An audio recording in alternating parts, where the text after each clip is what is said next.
Good afternoon to all of you. Today I am going to start the topic E1 and E2 mechanism. ठीक है, तो हमने last class में discuss किया था एलिमिनेशन रिएक्शंस के बारे में. ठीक है, आज हम लोग पढ़ेंगे उसके मैकेनिज्म के बारे में. तो हम पहले पीछे जो डिस्कस किया है हम लोगों ने उसको एक बार देख लेते हैं. ठीक है, एलिमिनेशन रिएक्शन कराया था हमने. एलिमिनेशन रिएक्शंस क्या होता है? Elimination reaction are chemical reaction. इसमें क्या होगा, सैचुरेटेड से अनसैचुरेटेड कंपाउंड का फॉर्मेशन होता है. ठीक है, जैसे हमने अल्केन में क्या था, अल्केन में क्या क्या था, अनसैचुरेटेड से सैचुरेटेड बनाया था. यहाँ पे क्या करेंगे हम लोग, सैचुरेटेड से अनसैचुरेटेड बनाएंगे. ठीक है, तो एलिमिनेशन रिएक्शन होगा.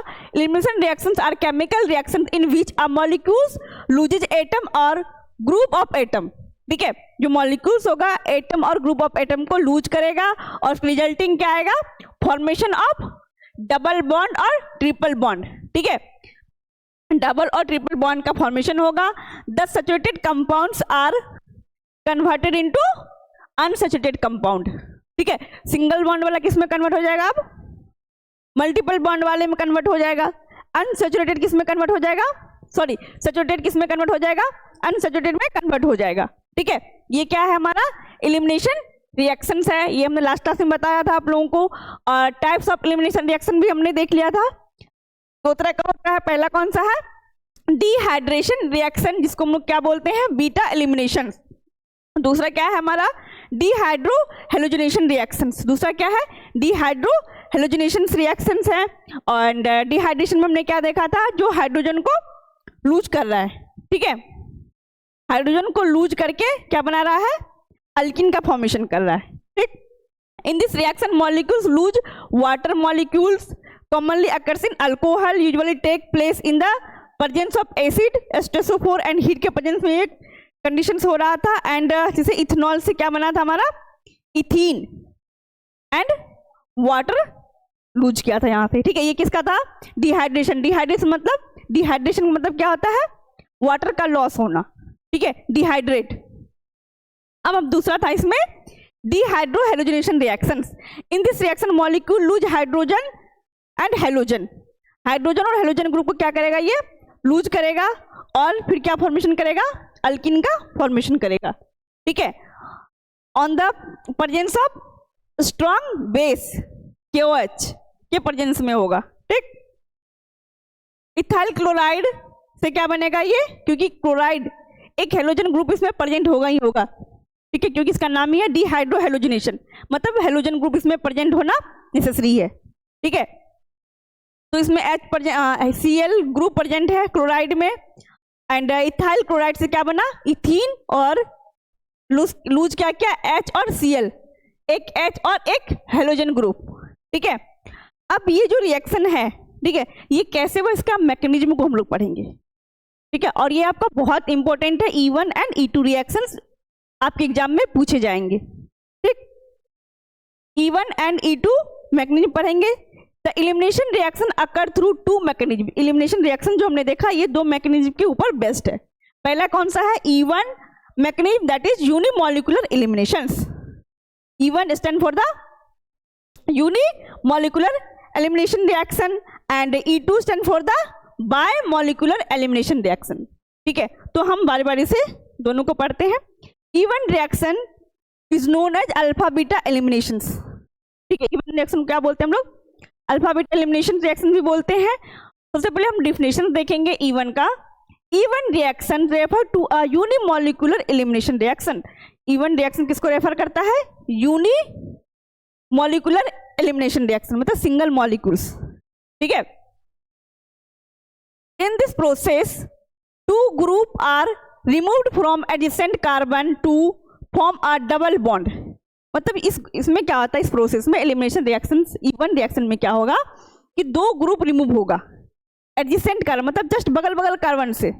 ठीक है, यदि हमने इसको लिखा एक यहाँ से रिमूव हो रहा है तो एक यहाँ से रिमूव, ऐसा नहीं कि इसको छोड़ के हम यहाँ से रिमूव करवा देंगे. यदि हम यहाँ से रिमूव करवा रहे हैं, ठीक है, तो इसके और इसके बीच में डबल बॉन्ड का फॉर्मेशन नहीं होगा.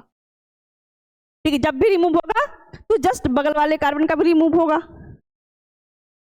इसलिए बोल रहा है two group are removed from adjacent carbon alpha and beta position. अब अल्फा किसको बोलेंगे, बीटा, अल्फा एंड बीटा किसको बोलेंगे, ठीक है।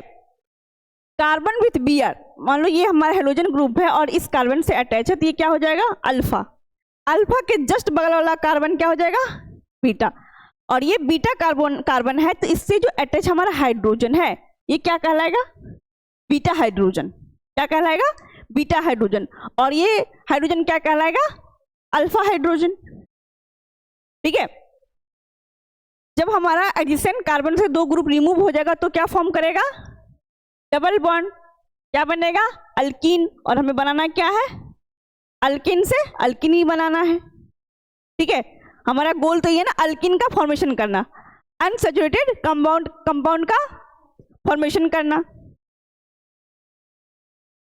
Carbon with Br alpha carbon and next carbon is CH3, जो है ये क्या हो जाएगा हमारा, बीटा कार्बन होगा। CH3 में जो ये C है वो क्या हो जाएगा, बीटा कार्बन हो जाएगा। स्टेप 2 देखेंगे हम लोग, नेचर ऑफ रिएक्शंस। इसका रिएक्शंस क्या होगा, रिएक्शन का नेचर क्या होगा, इट इज कॉल्ड यूनिमॉलिक्यूलर। इसको हम क्या बोल रहे हैं, E1 को, E1 है तो यूनिमॉलिक्यूलर मतलब सिंगल, E1 तो 1 मॉलिक्यूल्स के इन्वॉल्वमेंट इसमें हो रहा है, ठीक है। E2 को क्या बोलेंगे, बायमॉलिक्यूलर। और E1 रिएक्शन जो होता है कितने स्टेप में कंप्लीट होता है, 2 स्टेप में, ठीक है। एक है E1, तो हम स्टेप से इसको नहीं देखते हैं कि ये कितने स्टेप में कंप्लीट हुआ, इसको उसके बेसिस पे इसका नाम पड़ा, ऐसा नहीं है, ठीक है। यदि वो E1 है तो उसमें 2 स्टेप का इन्वॉल्वमेंट हो रहा है रिएक्शन कंप्लीट होने में, मैकेनिज्म में। और E2 में 1 स्टेप में कंप्लीट हो रहा है, ठीक है, अपोजिट है, ठीक है। तो या तो आप इससे याद कर लोगे E1 का नाम, या फिर स्टेप से। E1 है तो E1 में 2 स्टेप लगेगा और E2 में 1 स्टेप से रिएक्शन कंप्लीट होता है, ठीक है।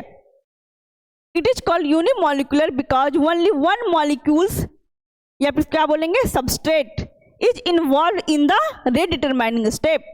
इसमें कितना मॉलिक्यूल्स के इन्वॉल्वमेंट होगा रेट डिटरमाइनिंग स्टेप में, 1 मॉलिक्यूल्स। और 1 मॉलिक्यूल्स को हम क्या बोल सकते हैं, सबस्ट्रेट, ठीक है। यदि यहीं पे E2 रहता तो क्या होता है, यहाँ पर उसमें बायमॉलिक्यूलर है, substrate as well as base, दोनों पर क्या होगा, rate of determining step depend होगा, ठीक है।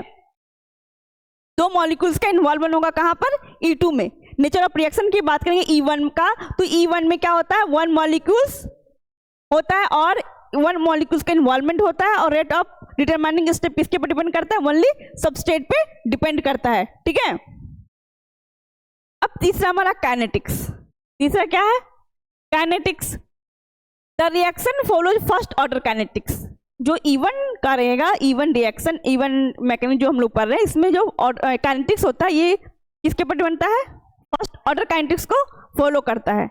E2 रिएक्शन किसको फॉलो करता है, सेकेंड ऑर्डर रिएक्शंस को।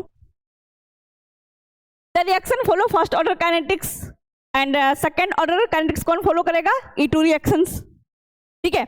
The rate of reaction depend only on the concentration of the substrate.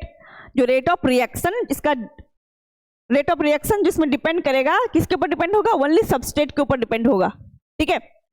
Concentration of the substrate के ऊपर डिपेंड होगा, ठीक है। Not on the base, base के ऊपर डिपेंड नहीं होता यहां पर E1 में। बेस और सबस्ट्रेट के ऊपर जब डिपेंड होगा तब कौन सा रिएक्शन हो जाएगा, E2 रिएक्शन, ठीक है। Rate is directly proportional to the substrate, substrate के ऊपर डिपेंड हो रहा है। अब हमारा है स्टेप 4 मैकेनिज्म, ठीक है। मैकेनिज्म देखेंगे E1 रिएक्शंस का। The E1 reaction proceeds through a 2 step mechanism. कितने स्टेप मैकेनिज्म पे हो रहा है ये, 2 स्टेप। पहला कौन सा है, कार्बोकेटाइन का फॉर्मेशन करेगा। पहला स्टेप में क्या होता है, इसमें कार्बोकेटाइन का फॉर्मेशन होता है। देन आफ्टर क्या होता है, प्रोटॉन का रिमूव होता है, ठीक है। प्रोटॉन लॉस होता है, प्रोटॉन रिमूव होता है, ठीक है। जस्ट हम इसके E2 का बात करें, E2 में एक स्टेप होता है, बस में ट्रांजिशन स्टेट आएगा, ठीक है। Formation of a carbocation intermediate. और ये वाला जो स्टेप होगा जब कार्बोकेटाइन का फॉर्मेशन होगा इंटरमीडिएट वाला, वो बहुत स्लो स्टेप होगा, ठीक है। कैसा होगा, ये स्लो स्टेप में होगा।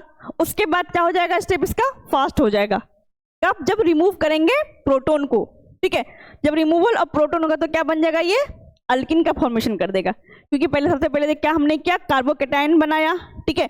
मान लो कार्बन से Br ग्रुप अटैच है तो Br को हमने रिमूव किया तो वहां पे क्या हो गया, पॉजिटिव चार्ज आ जाएगा।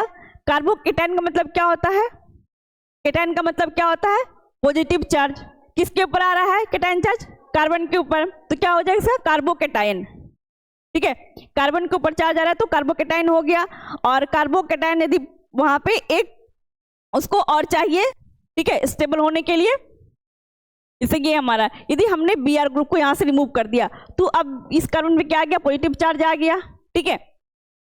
अब यहां से हम क्या करेंगे, यदि एक को हमने रिमूव किया, जस्ट बगल वाले से भी रिमूव करना है, ठीक है, क्योंकि हमने यहाँ पे पढ़ा था अल्फा बीटा पोजीशन में एडजेसेंट कार्बन से 2 ग्रुप को रिमूव करना, अभी तो हमने एक ग्रुप को रिमूव किया है, Br को, ठीक। कार्बोकेटाइन का फॉर्मेशन हुआ। अब दूसरा स्टेप में क्या करेंगे, हम हाइड्रोजन को, प्रोटॉन ग्रुप को रिमूव करेंगे, इससे हम हाइड्रोजन को रिमूव करवा देंगे, ठीक है। तो ये हो गया हमारा CH2 और ये क्या हो गया हमारा, ये कंप्लीट तो है नहीं, ठीक है। ये हाइड्रोजन यहां से रिमूव हुआ, एक Br यहां से रिमूव हुआ, तो इसके दोनों के बीच में क्या हो जाएगा, बॉन्ड फॉर्मेशन होगा, ठीक है। तो क्या बन जाएगा, ये अल्कीन, ठीक है।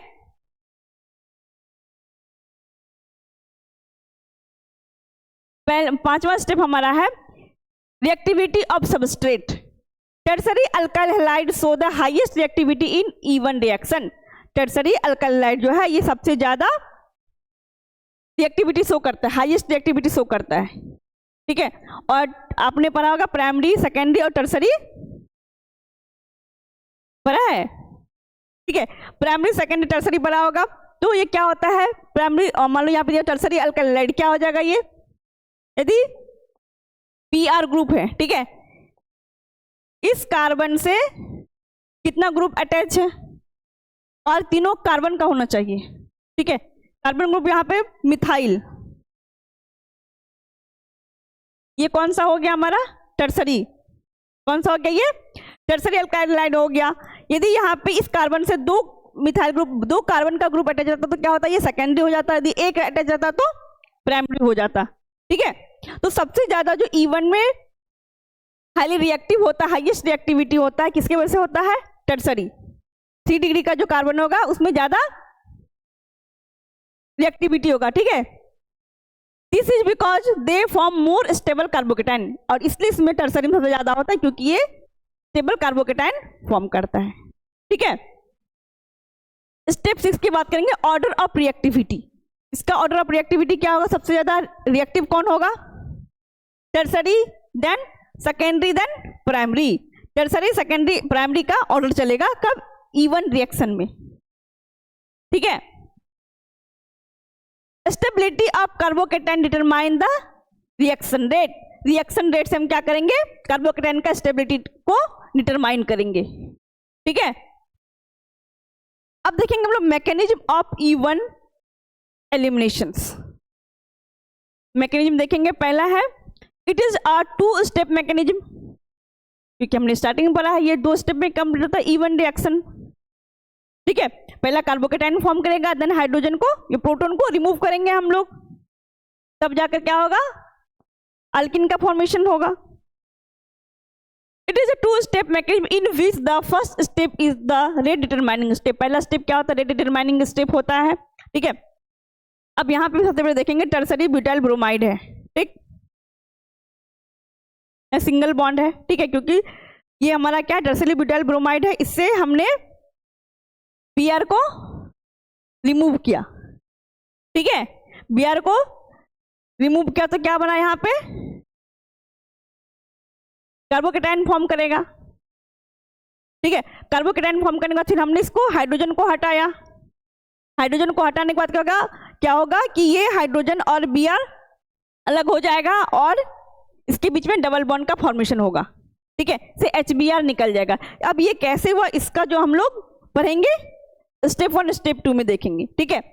अब यहाँ पे हमने क्या देखा कि अल्केन से अल्किन बना, ठीक है।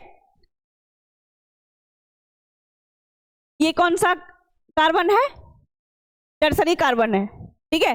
एक कार्बन, दो कार्बन, तीन कार्बन से अटैच है, ठीक। और जब भी ये रिएक्शन होता है वीक बेस के प्रेजेंस में होता है, ठीक है। इवन रिएक्शन कैसे होता है, किसके प्रेजेंस में होता है, वीक बेस के प्रेजेंस में होता है, ठीक है। पहला स्टेप हम लोग देखेंगे यहां से जो ये बना कैसे बना, ठीक है।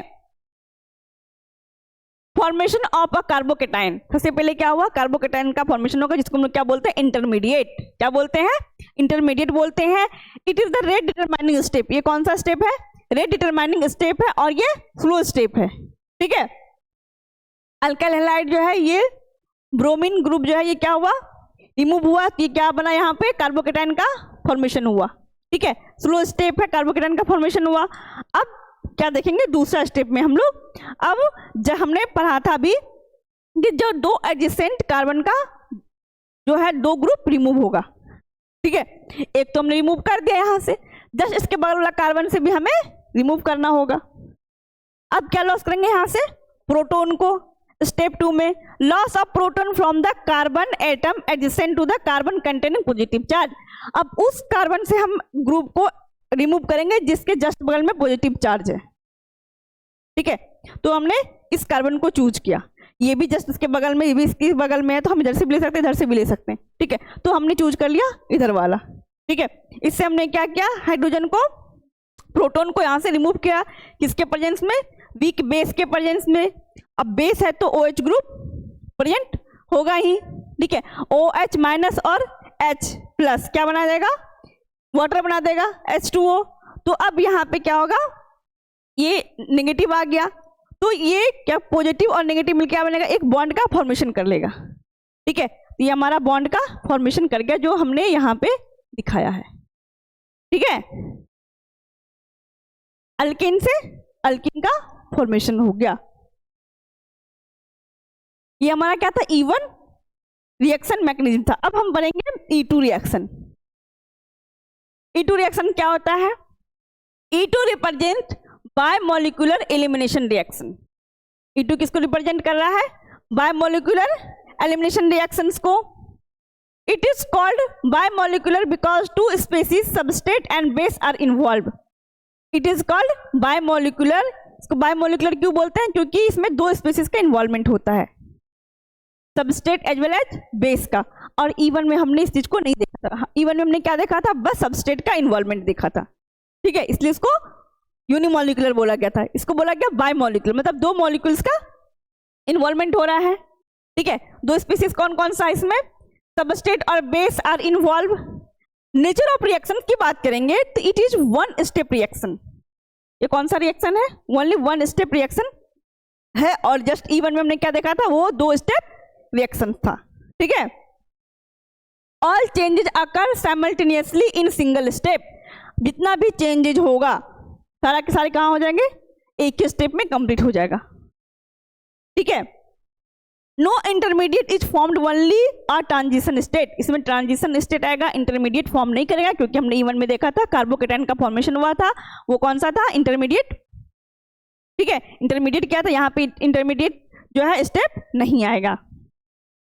इन ट्रांजिशन स्टेट में क्या होता है, the reaction passes through a transition state. In this state carbon hydrogen bond is partially broken.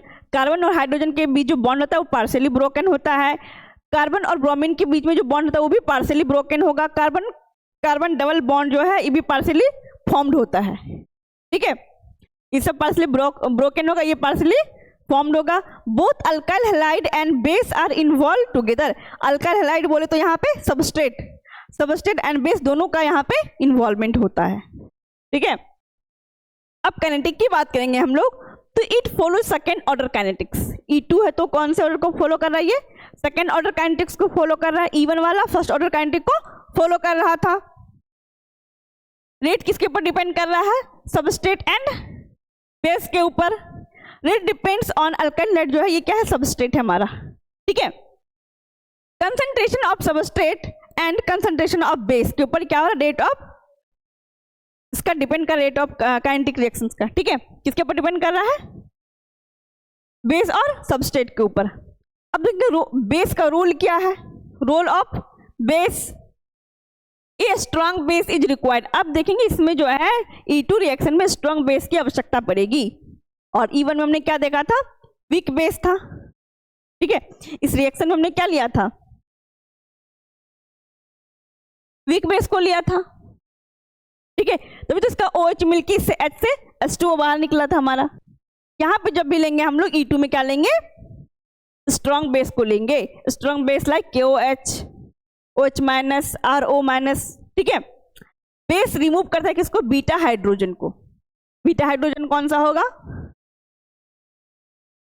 जिस हाइड्रोजन ग्रुप से हमारा कार्बन अटैच रहेगा उसके जस्ट बाद वाला जो कार्बन होगा वो क्या होगा, बीटा कार्बन।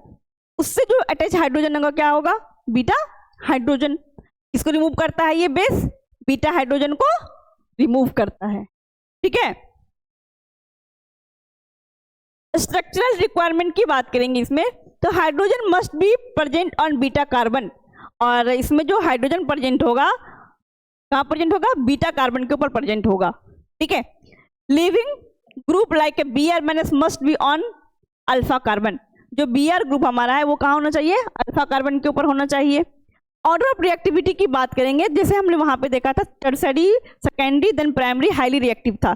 यहाँ पे क्या हो जाएगा, यहाँ पे दो केस है, यदि नॉर्मल स्ट्रॉन्ग बेस हम लोग लेंगे तो इसमें भी सेम होगा। सबसे ज्यादा हाईली रिएक्टिव कौन, अल्काइल हैलाइड वाले में टर्सरी, सेकेंडरी एंड प्राइमरी।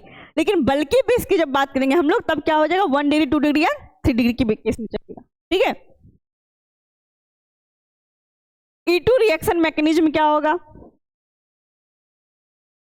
अब ये 1 स्टेप में कंप्लीट हो रहा है। ठीक है, ये अल्काइल हैलाइड वाला ग्रुप है, स्ट्रॉन्ग बेस हमने यूज किया KOH। ठीक, यहां से Br रिमूव होगा, यहां से H रिमूव होगा। ठीक है, और क्या बन जाएगा हमारा, अल्कीन, इथिन ग्रुप बन जाएगा। ठीक है, अल्काइल हैलाइड से क्या बन जाएगा, ये इथिन ग्रुप बन जाएगा। ठीक है, इससे हमारा OH माइनस वाला जो है, ये OH माइनस के प्लस वाला है, OH जो है इस H के साथ क्या बनाएगा, ये H प्लस है और Br माइनस है। ये Br माइनस किससे रिएक्ट होगा, K वाले से, और ये हो जाएगा इससे H2O प्लस KBr बनाएगा। ठीक, this reaction completed in 1 step, और ये जो रिएक्शन है कंप्लीट कितने स्टेप में होता है, 1 स्टेप में कंप्लीट होता है। ठीक है, which include formation of transition state. इसमें क्या होगा, ट्रांजिशन स्टेट का फॉर्मेशन होता है। ठीक है, और इंटरमीडिएट इसमें नहीं होता है। जितना भी रिएक्शन होगा 1 स्टेप में होके कंप्लीट हो जाएगा। This reaction completed in 1 step which include formation of transition state. अब OH जो है इसके साथ चला जाएगा, ये OH जो है यहां से चला गया हमारा। ठीक है, और इस ये वाला बॉन्ड यहां आ गया। ठीक है, और ये वाला बॉन्ड इसके साथ ब्रेक हो गया। ठीक, तो क्या बनेगा यहाँ पे CH2, क्योंकि हमने यहां से भी रिमूव कर लिया और इधर से भी रिमूव कर लिया, तो ग्रुप दोनों साइड से रिमूव कर लिया, एक बॉन्ड यहाँ पे फॉर्म करेगा। ठीक है, तो यहाँ पे बना हमारा CH2 H2O और KBr क्या हुआ, बाहर निकला, तो क्या बन गया हमारा, इथीन। ठीक है, तो ये आपका था E1 एंड E2 रिएक्शन। अब आपसे पूछा जाएगा एग्जाम में डिफरेंस। ठीक है, difference in mechanism E1 and E2 reaction तुम लोग देखेंगे टेबल में दिया हुआ। यहाँ पर कैरेक्टरिस्टिक की बात करेंगे हम लोग, तो molecularity, number of step and intermediate state, rate equation, base strength, solvent type and rearrangement. ठीक है, E1 रिएक्शन देखेंगे, E1 में मॉलिक्यूलरिटी क्या होता था, यूनिमॉलिक्यूलर, क्योंकि ओनली सबस्टेट के ऊपर डिपेंड था। और E2 रिएक्शन क्या था हमारा, बायमॉलिक्यूलर था, substrate as well as base. Number of step की बात करेंगे तो इन्वॉल्व 2 स्टेप। इसमें E1 में 2 स्टेप इन्वॉल्व हो रहा था, लेकिन E2 में 1 स्टेप में कंप्लीट हो जा रहा था। ठीक है, इंटरमीडिएट स्टेट की बात करेंगे हम लोग, तो E1 वाले में क्या था, फॉर्मेशन ऑफ कार्बोकेटायन, और इसमें क्या था, फॉर्मेशन ऑफ ट्रांजिशन स्टेट। ठीक है, रेट ऑफ इक्वेशन की बात करेंगे तो इसका जो रेट था किसके ऊपर डिपेंड था, ओनली रिएक्टेंट या बोलेंगे तो सबस्टेट के ऊपर डिपेंड था। और ये कौन सा काइनेटिक्स था, किस काइनेटिक्स को फॉलो कर रहा था, फर्स्ट ऑर्डर काइनेटिक्स को फॉलो कर रहा था। एंड इसका जो रेट हमारा किसके ऊपर डिपेंड कर रहा था, सबस्टेट एंड बेस के ऊपर डिपेंड हो रहा था। ये सेकेंड ऑर्डर काइनेटिक्स को फॉलो कर रहा था, रिएजेंट, रिएक्टेंट या फिर सबस्टेट बेस बोल सकते हैं। ठीक है, बेस स्ट्रेंथ की बात करेंगे तो वीक बेस रिक्वायर्ड होता था। जब इवन रिएक्शन हम लोग कर रहे थे वहां हमने क्या देखा था, वीक बेस को लिया था, लेकिन जस्ट उसके अपोजिट E2 में क्या था, हमने स्ट्रॉन्ग बेस को लिया था, KOH। ठीक है, सॉल्वेंट की बात करेंगे, सॉल्वेंट टाइप जिसमें होता है हाईली पोलर सॉल्वेंट को यूज किया जाता है। एंड E2 में क्या कहा जाता है, लो पोलर सॉल्वेंट का यूज किया जाता है। रीअरेंजमेंट ऑफ कार्बोकेटाइन पॉसिबल है इसमें, कि जिसमें कार्बोकेटाइन का फॉर्मेशन हो रहा था E1 में, और E2 में नहीं होगा क्योंकि वहां कार्बोकेटाइन था ही नहीं। नो रीअरेंजमेंट अकर, इसमें रीअरेंजमेंट नहीं होगा। ये आपका एलिमिनेशन रिएक्शन में E1 E2 हमने करा दिया। हम नेक्स्ट क्लास में नेक्स्ट टॉपिक की बात करेंगे। Thank you.